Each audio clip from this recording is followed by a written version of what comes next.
The unexpected landing. Dominic Wells wiped sweat from his brow as his damaged shuttle entered the atmosphere of Verunia. An unscheduled stop on what should have been a routine cargo run. The navigation system flashed warnings about the failing stabilizers, leaving him little choice but to attempt an emergency landing on the blue-green planet below. "Just hold together a bit longer," he muttered, wrestling with the controls as the shuttle shuddered violently. The ground approached with alarming speed, and despite his best efforts, the landing was rough. Metal screamed against stone as the craft skidded across a rocky plain before coming to rest at the edge of what appeared to be a settlement. Dominic checked himself for injuries. Nothing serious. Just bruises and a cut on his forearm. The shuttle, however, wouldn't be flying again without significant repairs. He gathered his emergency kit and engineer's tools, then cycled through the airlock. Verunia's atmosphere was breathable according to his scanners, but tinged with a sweet scent like cinnamon. As he approached the settlement, he noticed something unusual. The structures were elegant, constructed of a pearlescent material that caught the light of the planet's twin suns. Meant many of the buildings were dark. Power issues, he guessed. Noticing the erratic flicker of lights across the compound, more striking was the welcoming committee that formed at the settlement's entrance. 5 tall, slender beings with skin in various shades of blue and flowing silver hair that seemed to move even in still air. All were female, or at least appeared so by human standards. "A human male," said the tallest of the group, her voice melodic with an undertone that resonated in Dominic's chest. "We have not seen your kind in many cycles." "Dominic Wells, engineer on the cargo vessel Horizon Star," he replied, keeping his distance. "My shuttle malfunctioned. I need repairs before I can continue my journey." The leader stepped forward. "I am Nira, chief engineer of Verunia Colony." Her eyes were striking silver irises that seemed to capture and reflect light like mirrors. "Your arrival is fortuitous. Our power systems have been failing. Perhaps we can assist each other." Dominic glanced back at his shuttle. "I'm not sure how much help I'll be. My specialty is spacecraft systems, not colony infrastructure." Inaro's expression shifted to what might have been a smile. "Our generator technology was adapted from human designs. The original engineers left long ago, and none of us have their specialized knowledge. We have been managing decline rather than implementing repairs." The desperation in her voice was subtle but unmistakable. Looking around, Dominic noticed more blue-skinned women watching from doorways and windows, their expressions hopeful. "I can take a look," he offered, "but I can't promise anything." Relief visibly washed over Nira's features. "That is all we ask. Come, I will show you our central power facility." As they walked through the settlement, Dominic became aware of whispers and stares. "Why are there only females here?" he asked quietly. Nira's pace slowed slightly. "The males of our species were called away to fight in a territorial dispute 3 cycles ago. Communication has been inconsistent since their departure." There was something she wasn't saying, but Dominic didn't press. He had his own problems to solve, and if helping these people meant they might help repair his shuttle, it was a fair exchange. The central facility loomed ahead, a dome-shaped building pulsing with erratic blue light.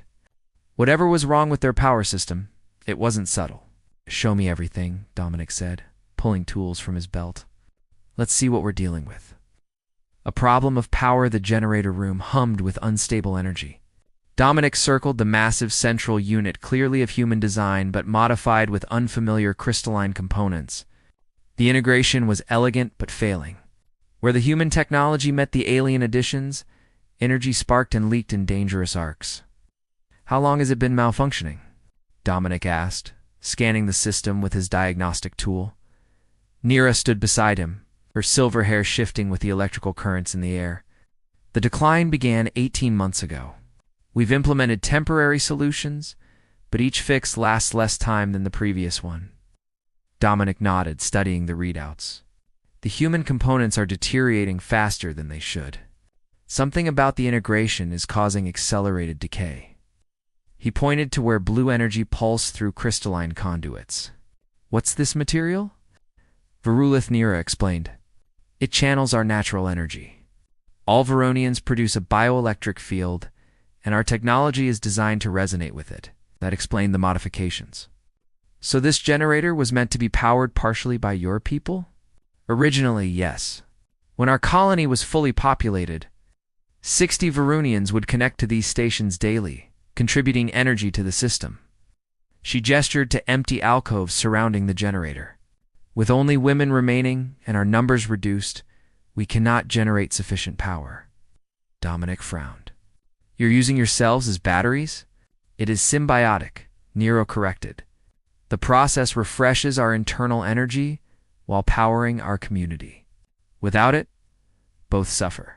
Examining the schematics displayed on a nearby console, Dominic began to understand the problem's complexity. Your population decline disrupted the balance, so you increased the mechanical component to compensate. But that's causing system-wide strain. Can it be repaired?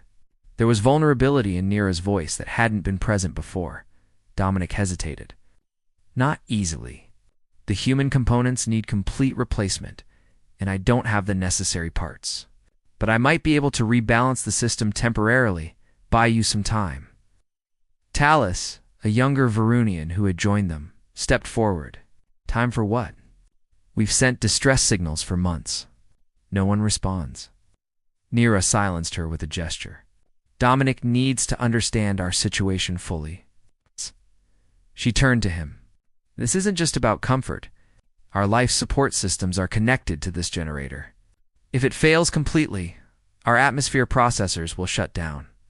Varunia's natural air is toxic to us. The stakes were higher than he'd realized. How long do we have? At current degradation rates, perhaps 2 weeks. Dominic ran a hand through his dark hair. My shuttle's communication system is still operational. We could boost your distress signal, try to reach someone with the parts we need. And if no one comes? Talus asked. Then I'll find another solution, Dominic replied, with more confidence than he felt. I need to run more diagnostics. Show me how you connect to the system. Understanding the energy transfer might give me ideas. Nera led him to one of the alcoves. It requires skin contact. She placed her blue hand on a crystalline panel. The material glowed brighter, and Dominic's scanners registered a surge in power. Curious, he reached toward the panel. Nera caught his wrist. Human physiology is different. It might be dangerous.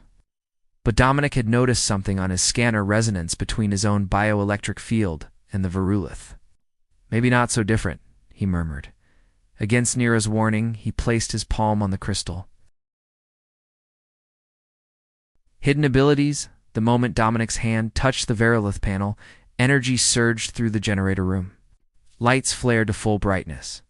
Systems that had been dormant hummed to life. And the unstable arcing between components stabilized into a steady glow. Nera stared in astonishment. Impossible. Dominic felt a warm vibration flowing through his arm. Not unpleasant, but strange, like his entire body was humming at a frequency he'd never experienced. What's happening? Your energy signature, Talus whispered, checking the monitoring station. It's resonating with our system at triple the usual efficiency. Nera approached cautiously, her silver eyes wide.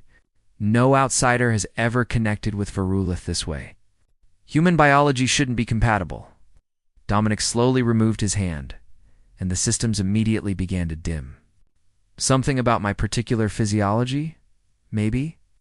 He looked at his palm, which now had a faint blue luminescence. I've worked around experimental energy systems for years. Could have caused some adaptation. Whatever the reason, Nera said, this changes everything. If you can channel energy this efficiently, we might be able to stabilize the entire system long enough for proper repairs. Over the next 3 days, Dominic worked tirelessly with Nera.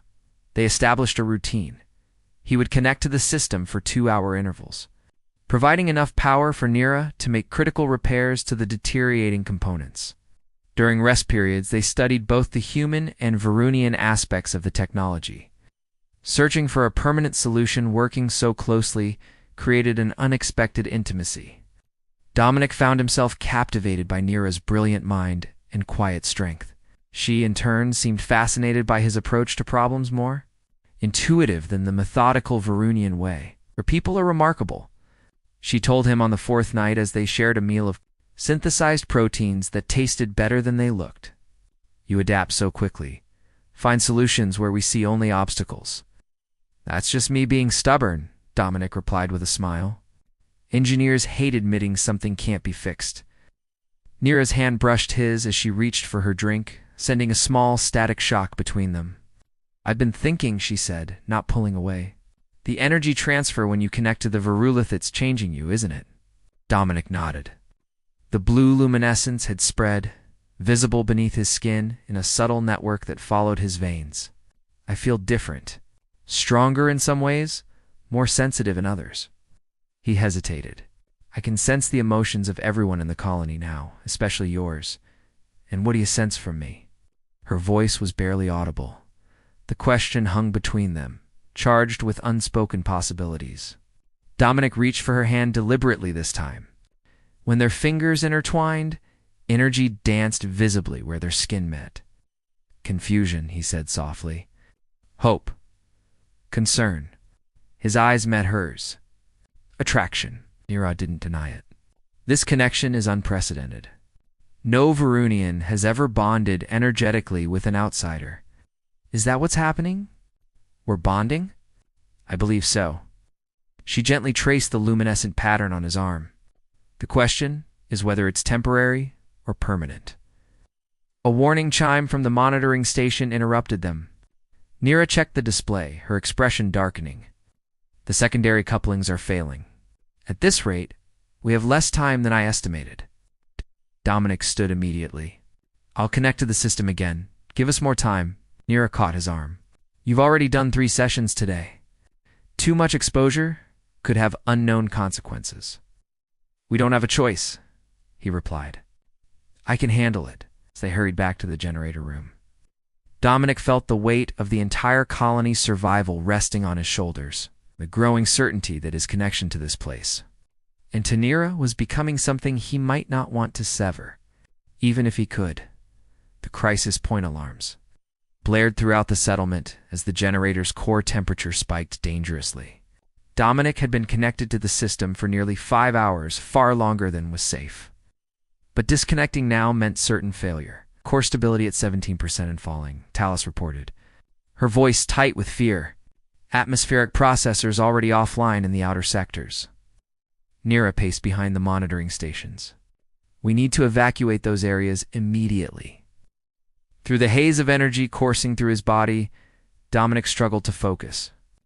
The virulith connection had changed from a gentle resonance to something more invasive. He could feel the system's desperation as if it were a living thing, pulling more and more from him. There's a pattern to the failures, he managed to say, his voice distorted by the energy field surrounding him. It's not random degradation. The system is trying to adapt, but the conflicting technologies are fighting each other. Nira stopped beside him. What are you saying? The human components and the virulith were never meant to be integrated this way. Dominic's eyes, now glowing with the same blue luminescence that covered his skin, met hers. But I understand both now. I can see how they should work together. You can't stay connected much longer, she argued. Your biological systems are showing strain. She was right. His heart was racing, his temperature elevated. But Dominic had also never felt so aware, so attuned to the energies around him. I have an idea, but it's risky. I need to channel energy directly into the core, reset the entire system. That would require more power than you can safely generate. Not alone, Dominic agreed. He held out his free hand to her. But together, maybe. Nira understood immediately. A dual connection has never been attempted with a non-Varunian. The energy feedback could be deadly for you. If we do nothing, everyone dies when the atmosphere processors fail completely. His fingers remained extended, waiting. I trust you. After a moment's hesitation, Nira took his hand. Immediately, energy flowed between them, creating a circuit that amplified both their signatures. She placed her other hand on a second virulith panel. Completing the connection to the core, pain lanced through Dominic as power surged through his body at unprecedented levels. Warnings flashed across the monitoring stations as the generator's core began to pulse with renewed energy. It's working, Talus exclaimed. core stability rising. Nira's grip on Dominic's hand tightened. "Stay with me," she whispered. Her own face contorted with the strain of channeling such power. The minutes stretched like hours as they maintained the connection, forcing the system to accept their combined energy signature as a new baseline. Gradually, the alarms quieted. The erratic fluctuations in the generator steadied into a constant, harmonious hum. Core stability at 87%, Talus reported with disbelief. Atmospheric processors coming back online throughout the settlement. When they finally broke the connection, Dominic collapsed. Nira caught him before he hit the floor, cradling his now heavily luminescent form. "Did it work?" he asked weakly. Nira nodded, tears in her silver eyes. "You've saved us. But the cost." She touched his glowing skin. "The integration has accelerated. You're becoming something neither human nor Veronian." Dominic tried to smile through his exhaustion. "As long as it includes being alive, I can adapt." As darkness claimed him, his last thought was that he no longer desired to repair his shuttle and leave. Whatever he was becoming, his path now seemed inevitably entwined with Verunia. Worlds united 3 weeks later, Dominic stood at the observation dome, watching Verunia's twin suns set in a blaze of purple and gold. His reflection in the glass showed how much he had changed, the luminescent patterns beneath. His skin had stabilized into elegant swirls that matched Verunian energy signatures, and his eyes now held the same silvery sheen as Nira's. "The supply ship will arrive tomorrow," Nira said, joining him at the window. "They're bringing the replacement parts we requested." Dominic nodded. After recovering from the crisis, he had worked with Nira to design a new integration system that would permanently solve the colony's power issues, one that drew from both human and Verunian technology in true harmony rather than forced cooperation. "Will you be on it when it leaves?" she asked. Her voice carefully neutral, though Dominic could sense her emotions clearly now. Benefit or curse of their deepened connection. He turned to face her. "Do you want me to leave?" "No," she admitted softly. "But I would understand if you wish to return to your people. Your transformation is not complete. Perhaps it could be reversed." "I don't want to reverse it," Dominic interrupted. He took her hands, watching the energy dance between their fingers. "What happened to Matua Sit's not just about biology or technology. We created something new, something neither of our species imagined was possible." Nira's silver eyes searched his. "The Council has asked me to establish a research division focused on human Verunian energy integration. They believe what we discovered could revolutionize both our civilizations." "Sounds like they need an expert with first-hand experience." Dominic smiled. "They need both of us," she corrected. "Our connection is the key. Separately, we understand our own technologies. Together, we see the whole." Dominic had already made his decision days ago. His old life-endless cargo runs between human colonies, always moving but never belonging, held little appeal compared to the purpose he'd found here. "I'm staying," he said simply. "My shuttle can be stripped for parts. The colony needs them more than I need an escape route." Relief and joy flowed from Nira through their connected hands. "There's something else," she said. "The energy signature we created during the crisis has begun appearing in other Verunians who worked closely with you during repairs. A small adaptation, but significant." "You mean they're changing too?" "In a more limited way. The Council believes this could be the beginning of a true symbiosis between our peoples, one that might eventually eliminate the need for physical connection to the power systems entirely." Dominic laughed. "I came here to fix a generator and ended up changing the future of 2 species." "You came to fix a generator," Nira agreed, stepping closer. "But you healed much more than that. You've given us hope that we won't always be isolated. That connection across differences isn't just possible, it's transformative." As the last light of the twin suns faded, Dominic pulled Nira into an embrace. Energy hummed between them. Visible in the darkening room, a new kind of power neither had imagined possible before a damaged shuttle brought them together. So Dominic murmured against her silver hair. "About those new integration systems we designed, ... Nira looked up at him with a smile. "Yes, I think we should test them thoroughly. Very thoroughly. Starting tonight, Her laughter, musical and warm, was all the answer he needed.